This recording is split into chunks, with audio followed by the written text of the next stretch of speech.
bin der Marinus. Ursprünglich komme ich aus Bayern, in der Nähe von Holzkirchen, Tegernsee.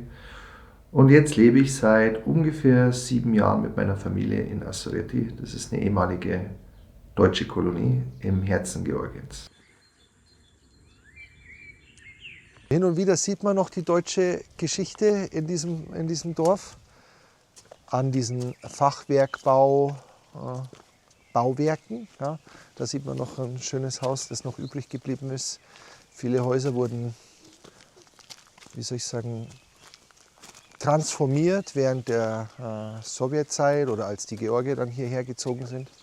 Man sieht also nicht mehr viel. Also das war zum Beispiel auch so ein Haus wie das da, aber es wurde komplett umgebaut. Man sieht hier zum Beispiel dieser Balkon mit diesem mit dieser Glasveranda, die ist auch nicht original, weil das Dach geht eigentlich gerade runter und die Deutschen hatten nur so einen ganz kleinen Dachvorsprung und Balkon.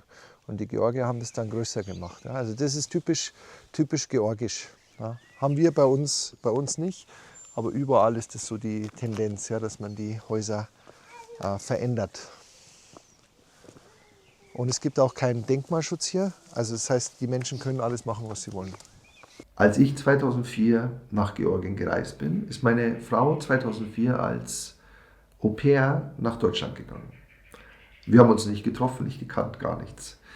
Sie hat dann 12 Jahre in Deutschland gelebt und ich habe 12 Jahre ich war 12 Jahre immer wieder in Georgien. Also sei es für meine Diplomarbeit, ein paar Monate, dann habe ich ein Projekt für meine Doktorarbeit gehabt, bin dann immer wieder 3 Jahre, immer wieder hier gewesen. Ui, was hast du gefunden? Wow. Wow. Schau, jetzt habe ich schon so einen kleinen Blumenstrauß hier.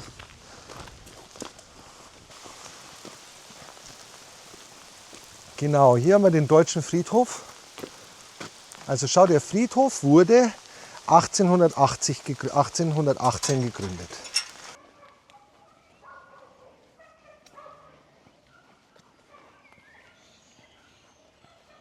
Also es gibt einen Deutschen, der hat scheinbar eine eine Vergangenheit aus diesem Dorf, aber ich bin mir nicht ganz sicher, der wohnt am Anfang des Dorfes, der nächste Deutsche, der hier wohnt. Oder noch ein Deutscher, der hier wohnt. Der ist schon ein bisschen älter und der wohnt schon seit den 90er Jahren hier. Und der hat sich das größte Haus gekauft und hergerichtet. Und zwar originalgetreu. Genau 2015 habe ich sie in Georgien getroffen. Also sie war im Urlaub in Georgien. Seitdem leben wir zusammen in diesem deutschen Dorf. Ja. Das aber nicht von meinen Vorfahren ist, sondern von ihren Vorfahren.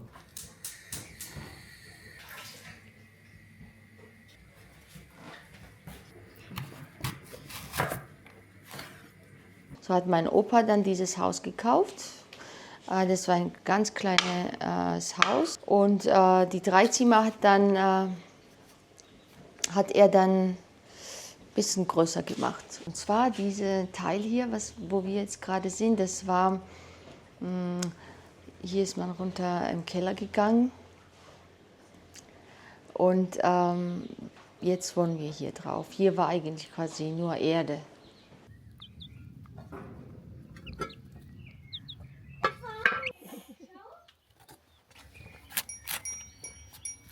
Papa, das war schon für die kleinen Küken, dass du einen Zaun machst hier.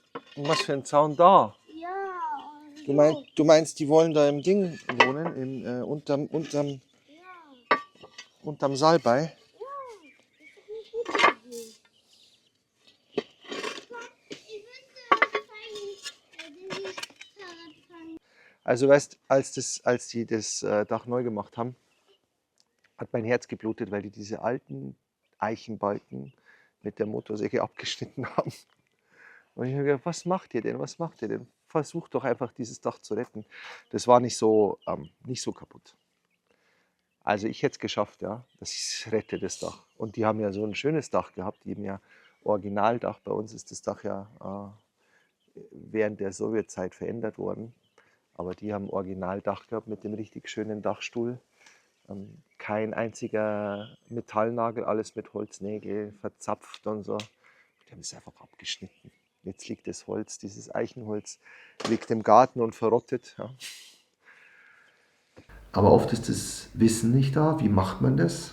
Die handwerklichen Fähigkeiten nicht da. Also wenn man sich so einen alten deutschen Dachstuhl anschaut mit Zapfenverbindungen und Holznägeln, das lernt hier keiner, wie man das macht. Das lernt man nur in Deutschland, wenn man eine Handwerkerausbildung macht, Zimmermannsausbildung macht oder sonst lernt man das nicht. Und hier wird halt einfach gebaut, man sagt hier Euroremont. Ja? Euroremont, also wie die Europäer irgendwas renovieren. Aber es ist genau das Gegenteil davon. Das Wichtigste ist, dass die Dächer dicht sind. Das ist das Wichtigste. Weil wenn die Dächer dicht sind, dann gehen die Mauern auch nicht kaputt. Aber es gibt hier ganz viele Häuser, die langsam kaputt gehen, weil die Dächer nicht dicht sind, weil die Menschen die Dächer nicht reparieren. Dann werden die Mauern weich, dann fällt ein Stück aus der Wand raus, wie es oft passiert ist. Da bei unserem Nachbarn, das macht mir auch ein bisschen Sorgen. Da ist so ein Bauch in dem unteren Teil der Mauer, wo ich mir denke, okay, wenn da jetzt weiter dieses Dach nicht renoviert wird und immer mehr Wasser das Fundament aufweicht, dann könnte es sein, dass das rüberkommt. Ja, und das wäre schade um dieses Haus. Bevor wir hier ein Bad gebaut haben, ist man hier aufs Klo gegangen. Ja? Also die Oma, der Opa, die sind alle hier aufs Klo gegangen. Bevor es keine Kanalisation gab, sind die Menschen hier aufs Klo gegangen. Die obere Straße, die immer noch keine Kanalisation hat, die geht auch so aufs Klo eigentlich. Ja? Also die meisten Menschen, die im Dorf leben in Georgien, die gehen so aufs Klo. Also einfach Plumpsklo und zweimal im Jahr kommt jemand und holt es ab. Wie gesagt, wir haben viel zu tun. Wir haben ein bisschen was machen wir schon. Wir bauen ein paar Sachen an, aber wir sind immer noch nicht so weit, dass wir uns selbst versorgen. Vielleicht ist es auch gar nicht unser Ziel, irgendwie Selbstversorger zu werden, weil ich ja noch arbeite und meine Frau auch viel andere Sachen zu tun hat. Deswegen ist es schwieriger. Also selbst ich habe größten Respekt von den Selbstversorgern, die ihre ganze Energie in diesen Boden stecken und ernten können. Ja. Wir können nur ein paar Sachen ernten. Ein bisschen Salat haben wir. Wir haben hier Topinambur, der hier immer vor sich selber herwächst. Ja. Genau, da haben wir die kleinen Hühnchen. Habt ihr vielleicht schon gesehen unten? Hühnchen oder Küken.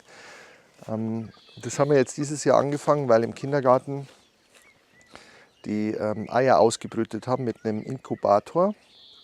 Und wir haben die Hühner gekriegt oder die Küken gekriegt, weil die natürlich im Kindergarten nichts mehr anfangen können damit. Da haben wir die bekommen und haben noch welche dazu gekauft und haben jetzt so einen mobilen Hühnerstall gebaut, dass sie halt nicht überall rumlaufen und überall alles kaputt machen bzw. voll kacken. Ja. Genau, und deswegen verschieben wir diesen Hühnerstall jetzt immer.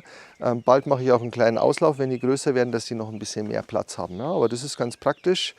Wir haben sehr viel Hunde, Straßenhunde und auch Marder und so. Und wir haben schon mal Hühner gehabt, aber das war schwierig, weil die Marder haben die gebissen. Ja. Ja. Und von den Hühnern ist leider nicht mehr viel übrig geblieben. Deswegen haben wir jetzt erstmal gesagt, wir bauen erstmal so einen Hühnerstall. Wir haben auch Enten gehabt. Enten haben wir auch gehabt, ja, die haben auch nicht überlebt. Ja.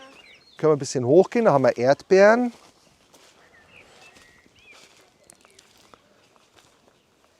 Schön, dass die gekommen sind, weil letztes Jahr haben die überhaupt keine Früchte gehabt. Jetzt kommen die Früchte.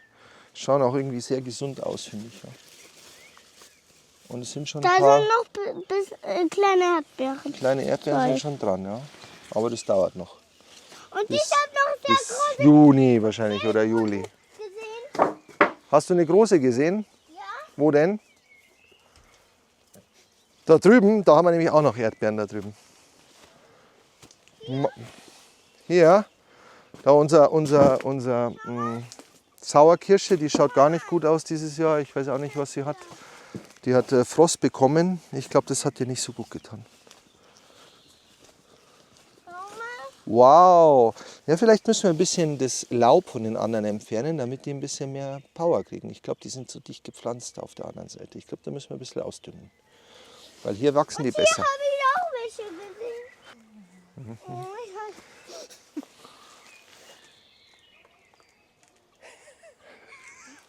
So ein Rockstar, echt. Kommst du runter wieder oder muss ich dir helfen? nein. Schaffst du schon, gell? Und Feigen haben wir auch. Relativ viele, die wachsen hier ziemlich gut. Sehr gut eigentlich. Im Sommer kommt alles. Im Sommer kommt alles, genau.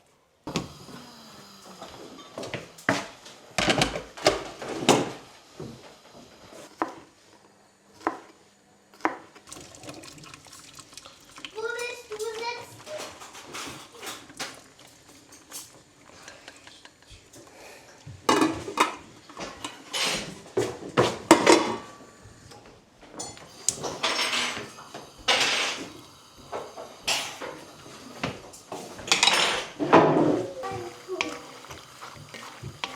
Dann esse ich die ganze Pfanne. Wasser mache ich gleich.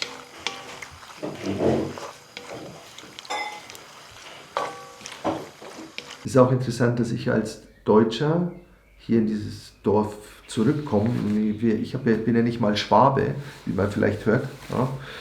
Und warum hat es mich unbedingt in dieses Dorf zurück verschlagen? Nicht verschlagen, aber was ist das für eine Energetik in diesem Dorf? Und gerade auch dieses Haus, das ja von Deutschen erbaut wurde, dann von dem Opa von meiner Frau umgebaut wurde, überall steckt diese Geschichte drin, überall steckt auch Energetik drin, ja, die man erstmal neutralisieren muss.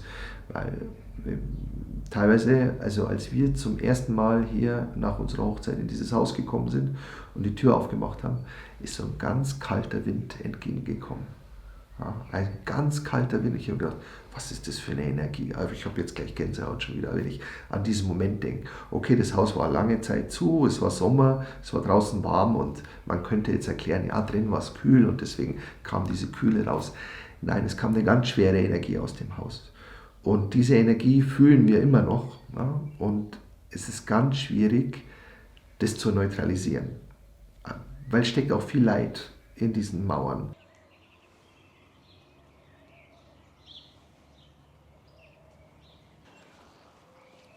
Und das war dann entweder Kindergarten oder irgendwas, wo kleine Kinder geschlafen haben. Weil da waren viele kleine Kinder in Betten rausgeholt worden. Die Leute, die hier geblieben sind, einige Deutsche sind hier geblieben, die durften das, weil die mit Georgier verheiratet waren. Und einige haben sich sogar an diesem Nacht noch mal verheiratet worden, als die gehen wollten. Also als diese Nachricht kam, dass die hier verlassen mussten, gell? Dieses Haus, diese Häuser verlassen mussten, von Sonnenuntergang zum Sonnenaufgang. Und diese Tragödie ist so krass zu spüren in diesem Dorf. Wenn man hier wohnt, das spürt man immer noch. Wir können mal schauen, ob der Manfred da ist. Der ist ein Deutscher, der nach Assureti gekommen ist. Ab 2004, so genau weiß ich auch nicht wann. Aber der hat das Haus hier gekauft, dann renoviert und seitdem wohnt er hier in Deutschland, in Georgien. Deutschland, sag ich schon. Genau. Und er fühlt sich wohl. Der kann Russisch und er kann sich mit diesen Menschen auf Russisch verständigen. Er nimmt auch Touristen an und macht Wein. Der Schala-Wein, genau. Der Schala-Wein von Manfred. Gucken wir mal, ob der da ist.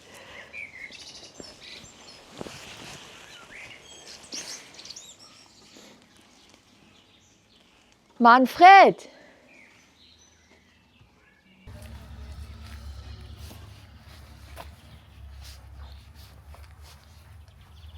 Manfred! Georgien kannte ich nicht, aber dafür Armenien. Aber das liegt ja nebeneinander. Und durch den Genozid an den Armeniern wusste ich so ungefähr, dass, also Georgien war das Nachbarland. Und ich bin dann irgendwann nach Georgien gekommen und bin hier hängen geblieben sozusagen. So, also das ist hier ein ziemlich kleiner Keller. In Bolnissi habe ich einen Keller gesehen, der ist 300 Quadratmeter groß. Mit so Gewölbe. Hier in Dorf gibt es auch Keller mit Gewölbe, aber dieser leider nicht. Wie viele Weinsorten machst du? Ja, Weißwein, Cazzitelli und Schalltraube. Das ist auch.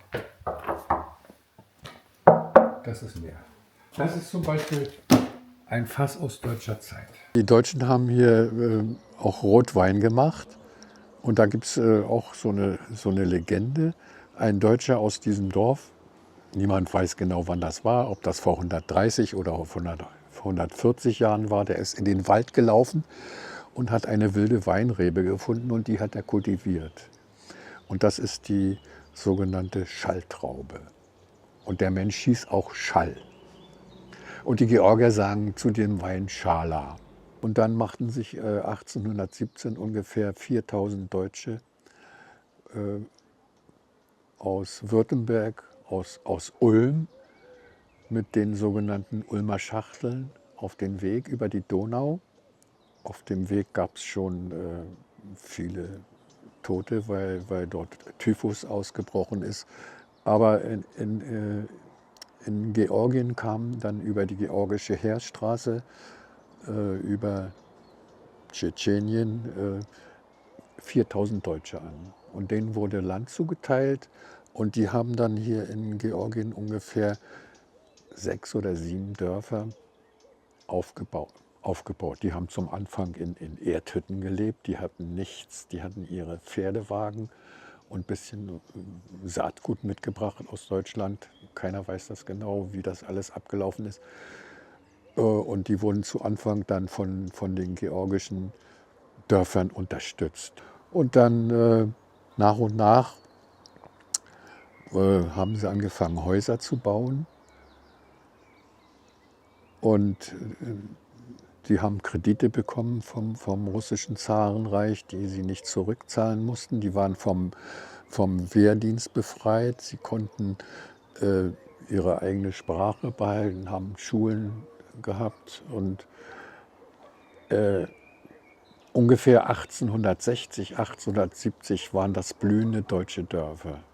In diesem Dorf gab es zum Beispiel eine Schmiede, es gab eine Ziegelfabrik, es gab eine Stellmacherei und die haben dann vor allen Dingen angefangen, Wein anzubauen.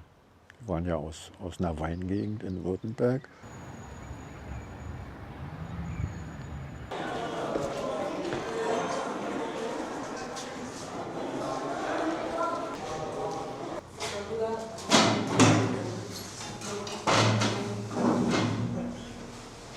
Ui, was ist los? Gleichgewichtsstörungen oder wie? So, hallo zusammen. Was haben wir denn gemacht letzte Woche? Der Max weiß es und die Elene. Max, bitte. Also wir haben einen Auftrag von ihm bekommen, dass wir weitergehen umdesignen könnten, wie wir wollen. Genau. Wir sollten die Karte, was wir auf Teams hatten, auf unser iPad herunterladen, dort uns einfügen und bei dem so gestalten, wie wir es wollen, beziehungsweise verändern. Genau, wir wollen unsere Umwelt verändern bzw. neu schaffen. Ja? Und dafür haben wir uns ein Gebiet rausgesucht, dieses Bagebe. Und ich bin jetzt mal gespannt auf eure Karten. Möchte jemand die Karte vorstellen oder nicht? Ja, wenn das deine Vision ist für das Gebiet, dann hast du auch Wohngebiete oder sowas oder gar keine Wohngebiete? Ich habe kein Staatsexamen, wie man so sagt. Ich bin Quereinsteiger in dieser Schule. Ich unterrichte auch nur Erdkunde und kein zweites Fach.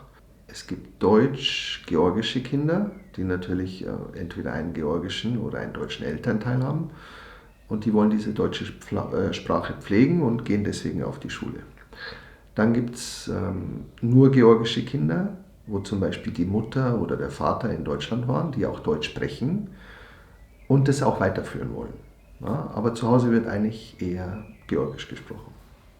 Dann gibt es nur deutsche Kinder, die von irgendwelchen Experten oder Expats an die Schule gebracht werden. Und es ist natürlich einfach, wenn die wieder nach Deutschland zurückgehen, dass sie ein deutsches Schulsystem haben und dann keine Probleme haben, wieder einzusteigen. Das ist sehr praktisch für die.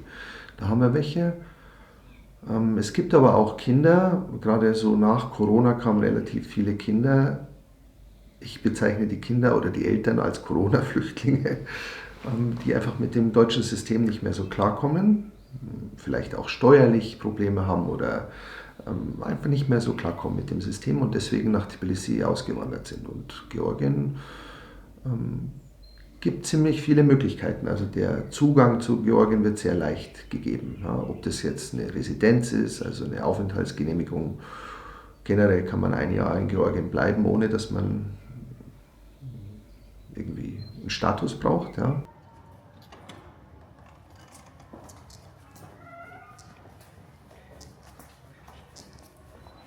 Jetzt geht es zum Kindergarten und da holen wir die zwei Kleinen ab. Die Tochter kommt nächstes Jahr in die Schule her, der Große ist jetzt in der Schule, der hat jetzt dann auch bald aus.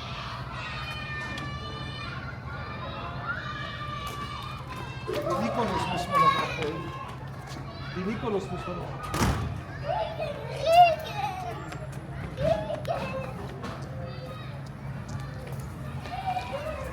Magst du Regen? Ja, zweimal. Heute habe ich nur.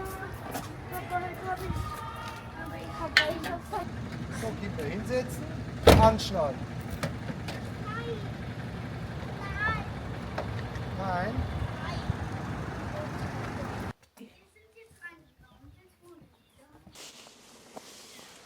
Hier ist wirklich Wildnis hier oben. Also normal, hörst du das Wasser?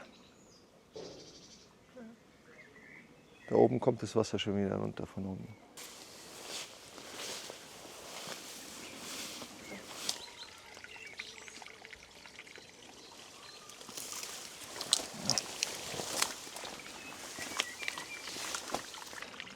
Dieses System funktioniert seit 50 Jahren. Ja, dass die Menschen von der Oberstraße, von diesen Häusern, weil die irgendwie auf der Spitze vom Berg sind und wie auch immer, diese Sachen hier runterleiten. Ja. So, der andere Nachbar hat dann einen Graben gegraben, dass es extra zu uns rüberfließt. Ja. Genau, und ich möchte aber auch nicht der Deutsche sein, der sich über die Dinge beschwert und die Polizei ruft. Ja. Das bin ich auch nicht. Aber ab und zu denke ich, ja, wenn sie nicht hören, was soll ich machen? Ne? Hier ist meine alte Buchanka, wie man so sagt. Ich sage Uasi dazu, weil das halt ein Uas ist. Mit dem habe ich angefangen in den Bergsteppen von Südgeorgien zu arbeiten. Ich habe den Ausbau komplett rausgemacht, weil ich den hin und wieder brauche, um irgendwelche Sachen zu transportieren, in den Wald oder vom Wald oder in die Kirche, die wir herrichten. Also du fährst das Auto schon noch gerade? Ich fahre das schon noch, ja. Jetzt gerade schaut es nicht so aus, als würde ich es fahren, weil ich schon 2-3 Monate damit nicht mehr gefahren bin. Muss man da oben schauen, irgendwas stimmt da nicht. Weil das ist nicht Abwasser, das ist irgendwas anderes, was da runterfließt. Kinder, wollt ihr schnell mitgehen? Da oben ist das Wasser geht auf. Kommst du mit, Mima? Wo aufgegangen? Irgendwo läuft das Wasser wieder von oben. Ich bin mir schon ziemlich sicher, dass das Gießwasser von der Nachbarin ist, das immer wieder aufgeht, weil es irgendwie nicht richtig verschlossen wird. Oder weil das ist schon massiv viel Wasser. Das ist jetzt nicht irgendwie jemand, der gerade duscht oder Waschmaschine wäscht. Das ist viel Wasser. Ja, Wasser. Das Wasser ist ein großes Problem in diesem Dorf. Also entweder gibt es keins oder es läuft oder ja, das sind die zwei Möglichkeiten. Ja. Wenn man irgendwo was absperrt, irgendwo Wasser, das lief, absperrt, dann geht es auf der anderen Seite auf. Genau, also wir sind die ganze Zeit dabei, dieses Wasser irgendwie in den Griff zu bringen. Ja. Hallo Nachbar. Was ist los bei dir? Euer Wasser läuft in meinen Garten.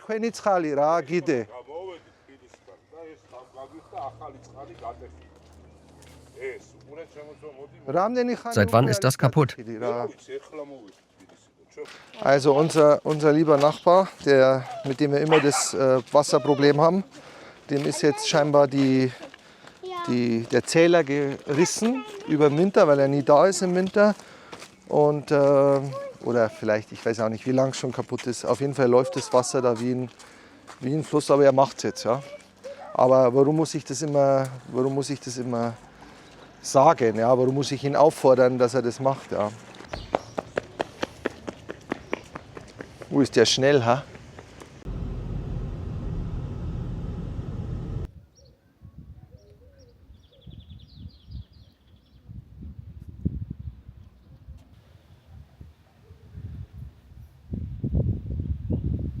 Hier ist noch ein Schild, aber man kann die Schrift kaum noch lesen.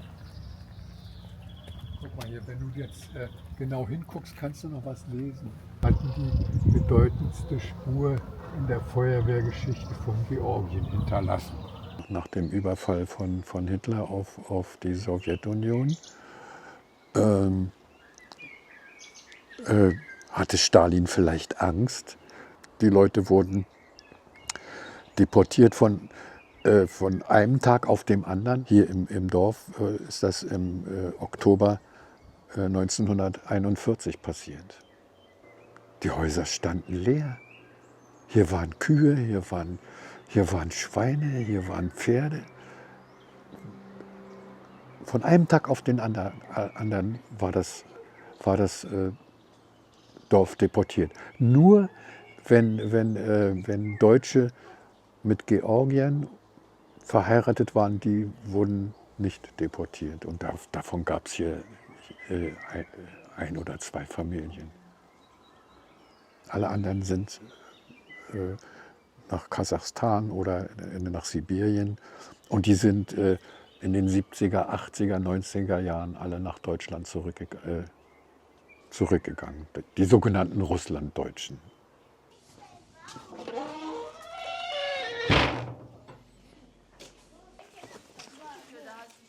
Ich habe nicht über dich gemeckert, sondern über unsere Nachbarn. Ja, weil unser ganzer Garten unter Wasser steht. Schau mal, was wir für schönen Rucola haben.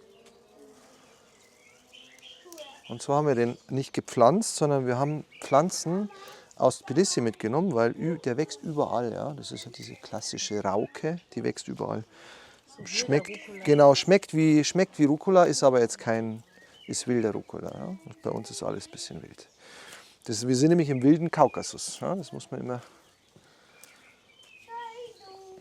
verstehen. Genau, Brennnessel könnte man auch noch mit reinnehmen. Es spreche nichts dagegen, auch Brennnessel dazu zu tun. Das ist, da könnte man sogar noch ein bisschen Estragon reinmachen. Zum Geschmack. Ist das Tahuna? Estragon auf Georgisch Tahuna.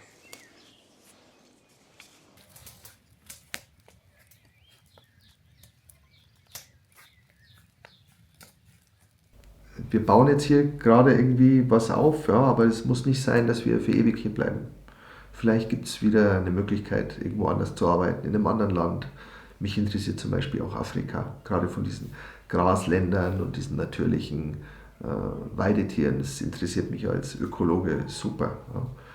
Und auch generell mal woanders hinzugehen, wäre auch interessant. Jetzt gerade bauen wir hier was auf und man muss halt den Absprung dann auch schaffen, ja? dass man nicht zu sehr drin ist, dass man flexibel bleibt. Ja? Und so ein Haus lässt einen nicht so flexibel sein. Ja, jetzt haben wir sogar Hühner. Also es geht alles so auf so ein sehr statisches Leben zu. In the great outdoors, forever free.